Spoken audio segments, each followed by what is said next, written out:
La vaccination, on en a vraiment beaucoup parlé avec Covid, alors je ne suis plus à la Réunion du tout là, hein, mais les gens ne comprennent pas, ou je ne sais pas si c'est mal expliqué, mais quand on vaccine, on apporte une immunité à l'individu, il faut 2-3 semaines pour que l'immunité soit en place. Mais la vaccination sur un grand effectif augmente évidemment les probabilités que certaines personnes réagissent mal au vaccin. Alors, en ayant mal ou en ayant des effets secondaires désagréables, ça arrive, mais heureusement, c'est normalement maîtrisé en amont. Mais il peut y aussi y avoir des personnes avec lesquelles le vaccin ne s'accroche pas et l'immunité ne se met pas en place, et des gens qui vont faire la maladie. Et les gens disent après, ça ne marche pas, ça ne marche pas. Attendez, la vaccination, c'est jamais du 100%. En biologie, il ne faut jamais dire jamais, c'est pas possible. Alors c'est sûr, quand vous êtes mort, en général, c'est définitif. Mais il y a beaucoup de choses qui ne le sont pas. Et ça évite les formes graves. Mais c'est fondamental. Pendant la Covid, qu'est-ce qui a posé problème? C'était la saturation des personnes en réanimation dans les hôpitaux. Et on n'a pas du tout, dans aucun pays du monde et aucune ville de France, des hôpitaux qui sont capables d'accueillir toute la population en réanimation. Ça n'a aucun sens. Et donc, dans tous les cas, ce qu'il faut, c'est limiter au maximum le nombre de personnes qui pourraient être en forme très grave. Et qu'est-ce qu'on fait? On vaccine. Et puis, en plus, croire qu'un seul geste répond à tous les dangers d'une menace, c'est certainement un peu naïf. Il faut se vacciner, il faut éviter de s'exposer. Je ne sais pas, en ce moment, en Russie, je ne sais plus pour la rougeole, je crois. Enfin, la rougeole, c'est une maladie incroyable. Je ne sais pas si on peut parler sur la rougeole, mais c'est aussi une histoire de cohabitation avec les bovins. Et apparemment, enfin, pour les virologues, le virus de la rougeole est l'adaptation aux humains du virus de la peste bovine des bovins. Alors, est-ce que c'était l'aurochs, l'ancêtre des bovins, qui l'hébergeait? Est-ce que le virus est arrivé autrement? En tout cas, les bovins, jusqu'au début du XXIe siècle, étaient touchés par une maladie qui s'appelle la peste bovine. Et quand on dit peste dans le langage courant, c'est que c'est une maladie méchante. Ça ne préjuge pas de l'agent, mais c'est vraiment un truc qui doit faire des dégâts. Et dégâts individuels, enfin ça tue les animaux, et économiques quand c'est de l'élevage. Et apparemment, en domestiquant les bovins, en les mettant dans la maison, puisque c'est le sens du mot domestication, on s'est mis au contact des bovins et de leur virus. Et le virus de la peste bovine est devenu le virus de la rougeole des humains. Et depuis, ce virus de la rougeole, donc c'est pas une zoonose, mais c'est un passage, et donc c'est un virus d'origine animale, clairement. Et donc, aujourd'hui, ce qui est assez extraordinaire, c'est que les vétérinaires ont mis au point dans les années 50-60 un vaccin contre la peste bovine qui était éradiqué en Europe, qui était encore présente dans les pays du Sud, et on a fait des campagnes de vaccination et on a éradiqué la peste bovine.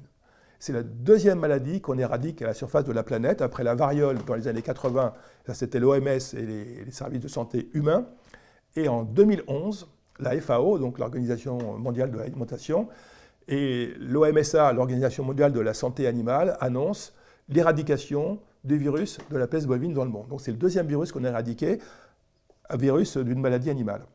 Simplement, entre-temps, l'aurochs, qui était l'ancêtre des bovins, on l'a exterminé, il n'y en a plus. Il n'y a plus que les races bovines, mais on n'a plus le potentiel génétique de l'espèce d'origine. On a récupéré la rougeole, qui a bien aidé les Européens à conquérir l'Amérique du Nord, où il n'y avait pas de domestication de bovins, donc ils ne connaissaient pas le virus, et ça a fait des dégâts beaucoup plus que les armes des Européens. Et puis, dans les années 50, 60, on a vacciné tous les enfants contre la rougeole. Et c'est grand succès.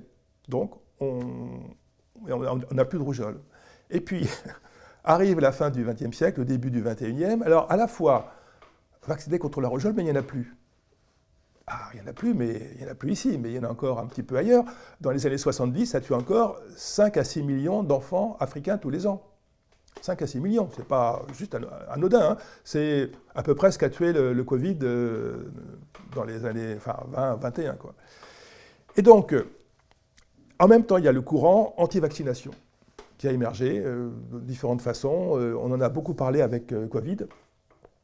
Et comme il y a toujours des gens qui ont le virus, parce que les humains, ils circulent, on est quand même des milliards et des milliards, donc il y a des gens avec des situations sanitaires assez différentes, le virus de la rougeole commence à revenir.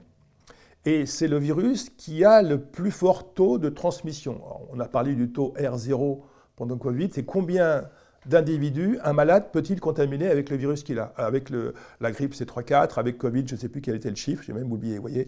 Par contre, avec la rougeole, c'est 10 ou 11. Donc c'est vraiment un des mieux qu'on connaisse dans le genre. Et donc, c'est une maladie des enfants surtout. Normalement, voilà, c'est une maladie infantile.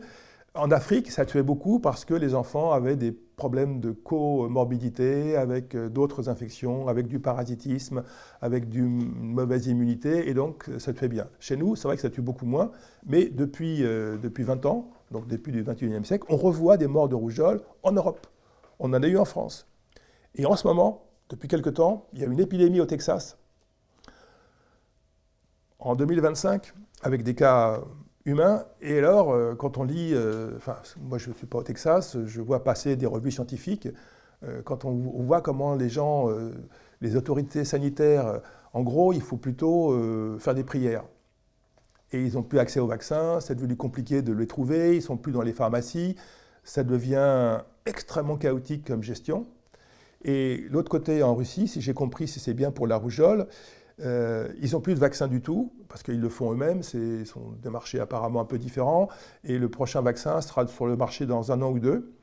Alors les gens font des soirées rougeole, on invite tous les enfants du quartier avec un qui a la maladie, et comme ça, ils vont tous se partager le virus, et puis normalement, ils seront immunisés, sauf ceux qui feront des maladies, des formes graves, quoi. Et alors, moi, j'avoue qu'en 2025, si on est un tout petit peu rationnel, bon, j'espère un peu l'être, et qu'on sait que le vaccin contre la rougeole, il est très très efficace. Mais le problème, c'est qu'il est tellement efficace que s'il n'y a plus de cas, les gens vont dire « mais j'en vois plus de maladie ».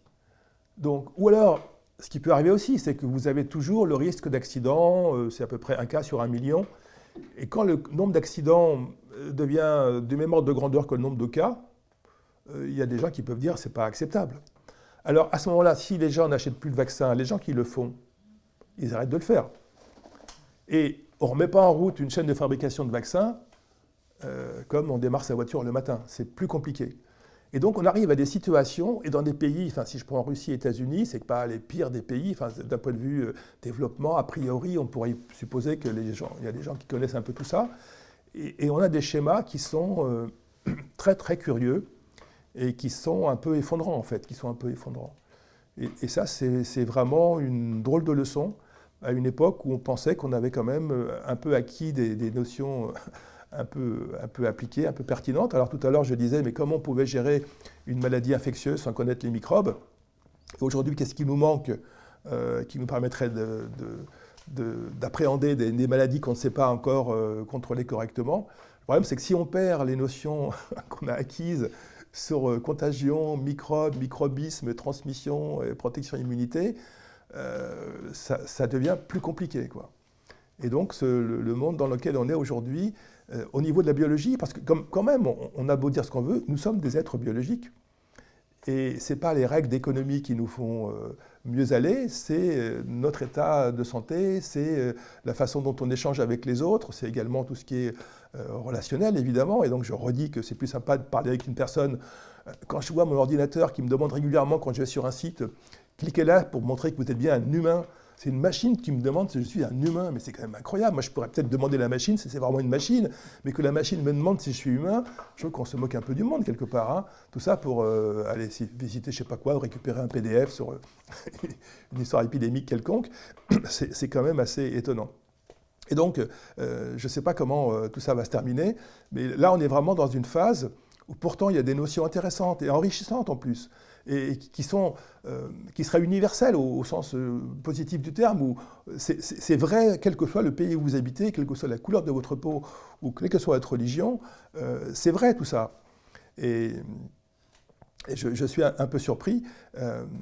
Si les bactéries, enfin, je ne sais pas si elles rigolent, les bactéries, mais il y a des bactéries et des virus qui pourraient objectivement rigoler aujourd'hui.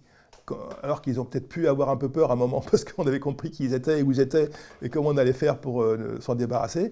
Mais le nombre de maladies dont l'OMS a annoncé l'éradication dans un avenir proche et dont la date d'éradication continue à reculer, est-ce que c'est significatif? Est-ce que c'est juste de la malchance? Sachant qu'en plus les fonds pour l'OMS ont un peu diminué, mais on annonce la fin de la rage pour 2030, c'est dans pas longtemps 2030. C'est pas du tout évident. Le paludisme, ça fait tellement longtemps qu'on en parle et c'est toujours pas le cas. Il y a d'autres maladies. Alors il y a toute une série de maladies qu'on appelle les maladies tropicales négligées. MTM, c'est un sigle. MTN, c'est une catégorie de maladies reconnues par l'OMS, dont on ne s'occupe pas, mais pour lesquelles il y a quand même une reconnaissance, donc un tout petit peu de budget. Bon, mais il ne faut pas que tout devienne maladie tropicale négligée, parce qu'en plus, avec le changement climatique, elles vont venir nous chatouiller par le sud. Hein. Des maladies, au niveau vétérinaire, on a bien compris, hein, la fièvre catarrhale ovine d'un côté et la maladie dermatose nodulaire contagieuse bovine, qui étaient des maladies du sud, elles sont passées au nord. Et avec les comportements des humains, elles sont parties pour s'installer. On fait tout ce qu'il faut pour les garder, donc ça c'est assez étonnant. Et puis les maladies transmises par les tiques, transmises par les vecteurs, qu'on ne connaissait pas bien parce que le climat tempéré, il avait l'avantage au moins qu'en hiver, les insectes disparaissaient, ou en tout cas, il y avait une rupture de toutes les transmissions et ça pouvait permettre de se débarrasser d'un certain nombre d'entités morbides qu'on ne voulait pas garder avec nous. Là, c'est un peu moins évident. Donc, voilà, donc c'est intéressant parce que quelque chose aussi que j'ai découvert, c'était que la technique est une chose, le savoir est une chose, mais le plus important, c'est le savoir-faire. C'est-à-dire que si on sait ce qu'il faut faire, mais que personne ne le fait, il faut se poser la question, qu'est-ce qu'on a raté? Peut-être que ce que j'ai mis en évidence, c'est exactement ça qu'il faut faire, mais pourquoi la personne à qui je dis c'est toi de le faire parce que c'est ton métier, c'est toi qui es positionné pour le faire et qui ne le fait pas, il y a un vrai problème. Et donc, peut-être que là, on a raté aussi quelque chose au niveau communication, parce qu'arriver à faire croire à quelqu'un que face à un virus, aujourd'hui, en 2025, ce qu'il faut, c'est faire une prière et ça ira mieux. Il ne faut pas se moquer des gens qui prient, c'est pas ça que je veux dire. Mais sans doute, il y a des choses plus efficaces à faire et à un autre moment. Mais ça veut peut-être dire aussi qu'au niveau de la communication, des échanges, alors ou bien il y a un contrôle terrible qui se fait en amont par des réseaux qu'on ne connaît pas. À force de dire n'importe quoi, plus personne ne sait quoi écouter et quoi entendre. Là, on est dans un schéma qui pose quelques problèmes quand même et qui va nous en poser encore un peu plus.